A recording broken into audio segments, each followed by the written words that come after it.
Hi, my name is Allison. I'm the physician assistant student working with the provider today. Can I have you verify your name and date of birth? Vivian Nguyen, May 14, 1999. Also, this appointment's going to be recorded, so you'll be on camera. Is that okay with you? Yeah.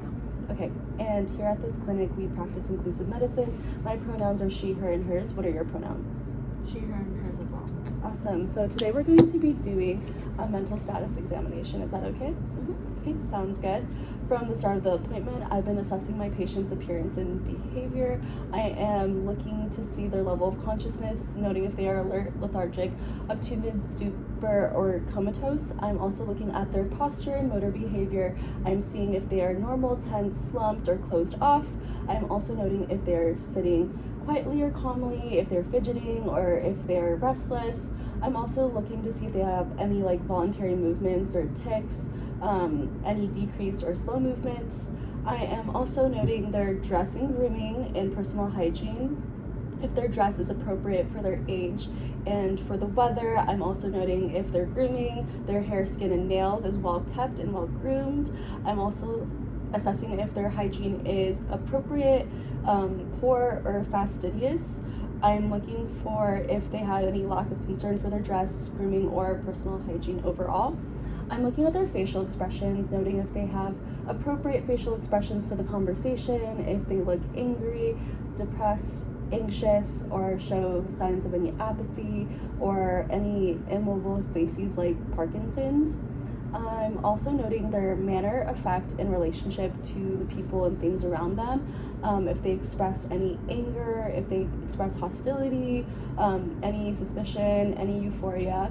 And then also if they feel or if they show that they're open and approachable or just withdrawn in general. I'm also noting their speech and language. I am assessing their quantity, if they are talkative or silent, if there's any spontaneous comments, or if it's just limited to the direct questions. I am noting their rate and their volume, if it is loud or if it is soft, and if their speech is fast or slow. I'm noting the articulation of their words, if they are clear and coherent or distinct or slurred, and also assessing their nasal quality. I'm noting their fluency of their words, if they have good rate, flow, and melody of speech, if they are fast, slow, or fluent, and if they have any presence of any hesitancies, gaps, stuttering, repetition, any disturbed inflections, any presence of circumlocutions, and then also any paraphasias. If the speech was lacking in fluency, I would do further testing. I'm going to start off by doing the word comprehension.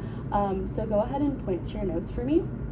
And that is assessing for word comprehension. And then next is repetition. I'm going to have you repeat a phrase of one syllable words. Is that okay?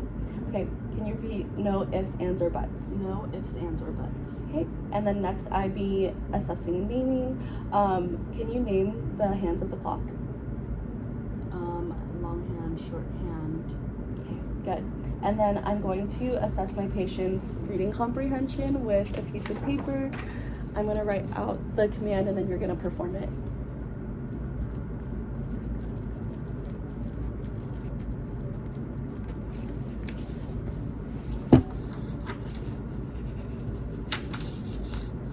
Okay, and so they performed the command, and then now I'm going to go ahead and assess your writing comprehension. I'm going to have you write a sentence for me, any sentence.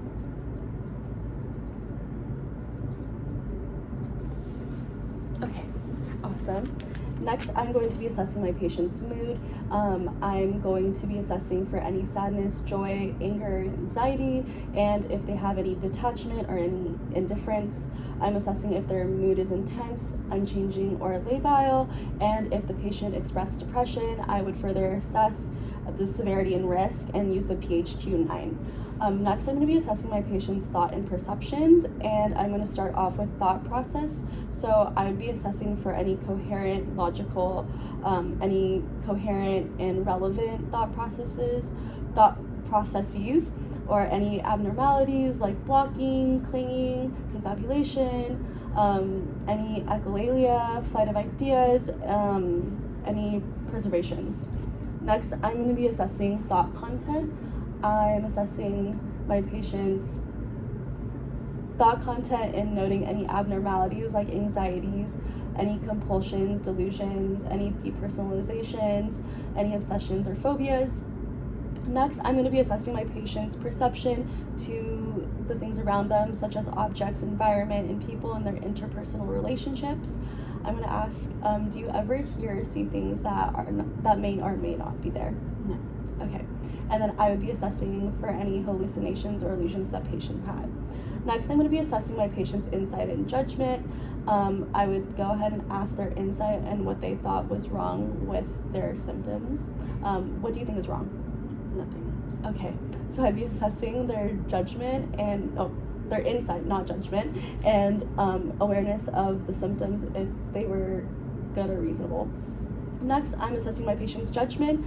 I'm going to ask if you saw someone drop money on the floor, what would you do?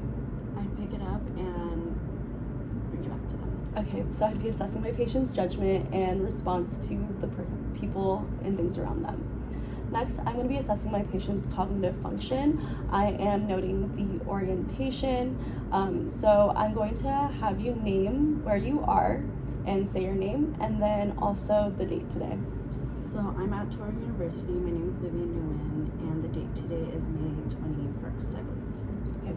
And then I'd be assessing if the patient was correct and oriented to the place and themselves and time. Next, I'm going to be assessing my patient's attention and assess if they are inattentive or easily distractible. I'm going to start with the digit span test. So the zip code in Middletown is 10940. Can you repeat that back for me? 10940. Okay. And then next, I'm going to be doing the serial sevens test. So I'm going to have you start at 100 and subtract 7 from there, and I'll stop you when I feel like you're done. 193, 86. Stop. Okay, good. And then I'm going to have you do the spelling backward test. I'm going to have you spell the word world backwards. DLROW. Okay, so I'd just be assessing the patient's attention for all those three. Next, I'm going to be assessing my patient's memory. I'm going to ask, can you tell me what today's appointment time was? It was 3 p.m. Okay, sounds good. And it would be assessing their short-term memory. And then I'm going to go ahead and ask, what job did you hold previously before PA school? I was a medical assistant at a dermatology office. Okay, and that would be assessing my patient's long-term memory. Next, I'm going to be assessing my patient's new learning ability. So I'm going to give you 3 words, and I'm going to have you repeat that after me, okay? Paper, pen, table. Paper, pen, table. Okay, and then I'm going to ask you to repeat that later on in this appointment to note the accuracy and the response to the answer and if it was correct. And that would be assessing for new learning ability, short and long. Next, I'm going to be assessing my patient's higher cognitive function. I'm going to be assessing the patient's information and vocabulary. I'm going to ask, what are your hobbies? I really like to draw and knit. Okay, sounds good. And I'd be noting the patient's grasp of information, any complexity of ideas, and then their choice of vocabulary. Next, I'm going to be assessing your calculating ability. So if something costs 78 cents and you gave the cashier $1, what change would you get back? 22 cents. Okay, so that would be assessing calculating ability. Next, I'm going to be assessing abstract thinking. So I'm going to ask you, what does the early bird gets the worm mean? If you get there first, you're able to benefit from whatever. Okay. And then can you tell me the similarities between an apple and an orange? They're both fruits and they have seeds. Okay.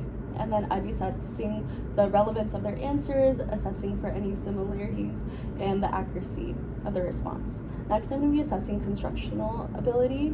So I'm going to have you draw a clock on this piece of paper for me.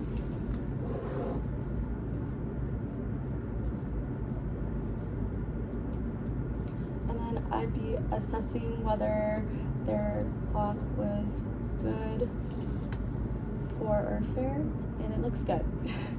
Next, I'm going to have you repeat those 3 words back to me. Ball, table, pen. Okay, sounds good. I'd be assessing the accuracy of the patient's response. Okay, and do you have any questions for me? No. Okay, that concludes our visit. Thank you. Thank you.